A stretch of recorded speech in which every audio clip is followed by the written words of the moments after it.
Welcome to our four-part series on Thriving with AI.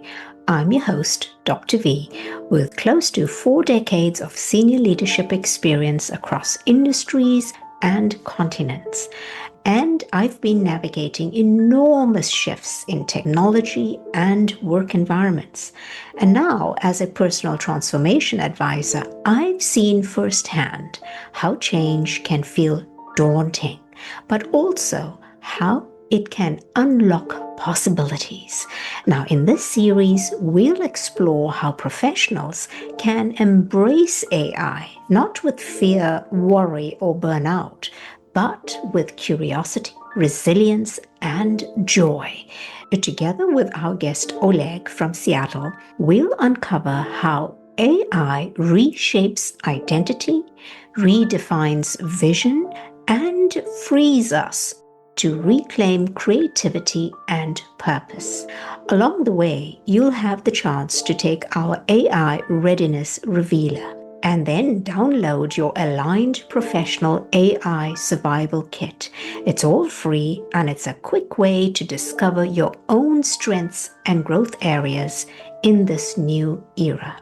So without ado, today we begin a new journey into the age of AI. Joining me is Oleg from Seattle. Welcome to the show, Oleg. Hello, Dr. V, and thank you very much for having me. I sincerely appreciate it. Now, Oleg is someone who has spent decades immersed in IT and now in the rapidly evolving and exciting world of AI. And his perspective today is very important because while most people just see technology and AI as external, something that they're going to use, etc., he's able to see it much deeper from within inner systems and perhaps also our patterns and even our potential for growth. So, Oleg, let's begin there. You have walked this path from IT into AI. So, how has your journey in technology shaped your understanding of human potential and transformation, especially in the face of burnout and the fear that everyone has of being replaced? It's obviously a very philosophical topic, and it's one of these situations where I try not to put everybody, all the humanity into a single box saying people will fill in the blank because everybody's very different.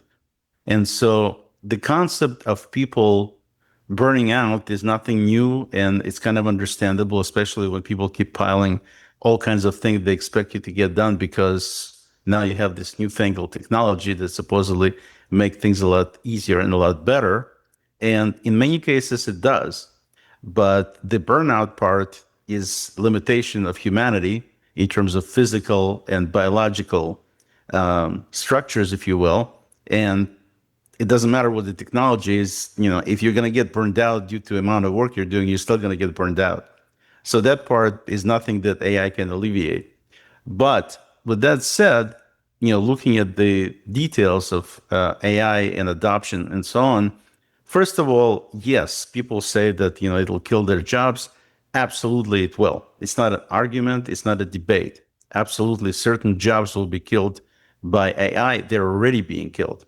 Okay, so that's one thing that people just need to get used to.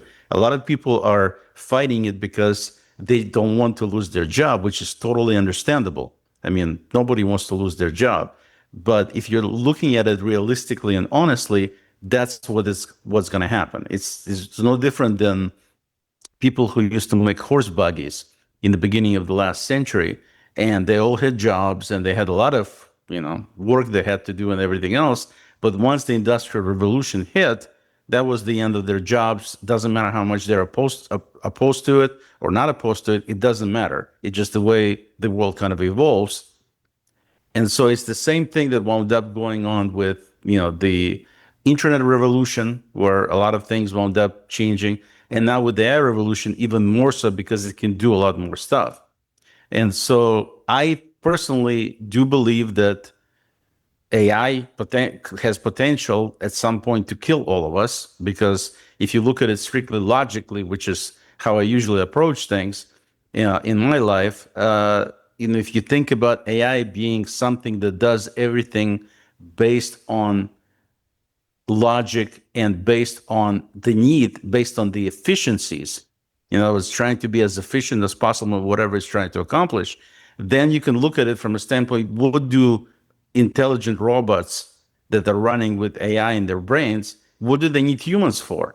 They're stronger, they're faster, soon it's going to be more, they're going to be smarter, basically.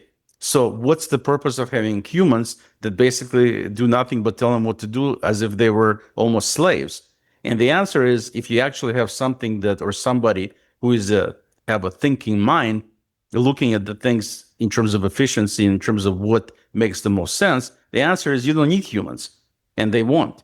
So from that standpoint, I totally understand that we may go into the Skynet type situation from like the movies showed us.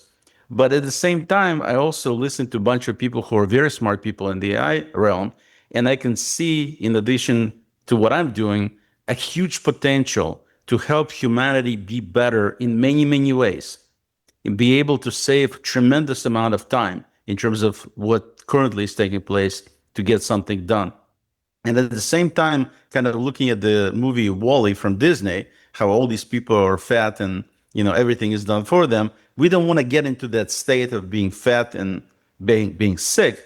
But what we do want to do is, as AI improves and robots come, so we have some physical health, not just mental health in terms of that, then you get to the point where, okay, maybe this can help society to eliminate poverty completely, because you have robots, being very inexpensive and being able to produce food and grow crops and everything else in conditions that humans just couldn't do before, but now these robots can. So maybe we can feed the entire planet without having anybody going hungry, which would be a huge thing, number one. Number two, AI has already done some remarkable things in terms of health, in terms of finding new medicines, finding new ways of handling diseases, finding diseases much faster than humans can. AI can now pass medical exams in school. AI can pass lawyers' bars without any human intervention. So we're getting the intelligence to the point where it's really capable. And some of these things it's finding, we could have, especially if you look at quantum computers, we could have, they're basically solving problems that took over 100 years to have them and unable to solve them by humans, being solved in a matter of minutes now. So when you kind of wrap your brain around that and see what the advancements are, see the pace they're going at, then there is also a lot of potential for positive and for humanity transforming into this society which has a lot of time on their hands, so they can actually enjoy their lives, enjoy their families, enjoy their work, and at the same time, everything, all the minutia work and everything that needs to be done still gets done. So it's, like I said, I'm kind of in both camps. On one hand, I sound negative, like when I started. On the other hand, I'm super optimistic about what the potential might bring. Well, listeners, for now, this is just the beginning of our exploration. And if you'd like to discover how ready you are for this AI era, take the short online AI Readiness Revealer and discover how ready you are to thrive in this age of AI. And thereafter, download the Aligned Professional AI Survival Kit to build resilience, curiosity, and joy in this AI era. And it's all free. And of course, keep exploring, because the age of AI is also the age of human possibility. So stay tuned. In our next episode with Oleg and myself, we'll flip the question around and ask, what vision might AI hold for us humans? Until then, I'm your host, Dr. V. Bye for now.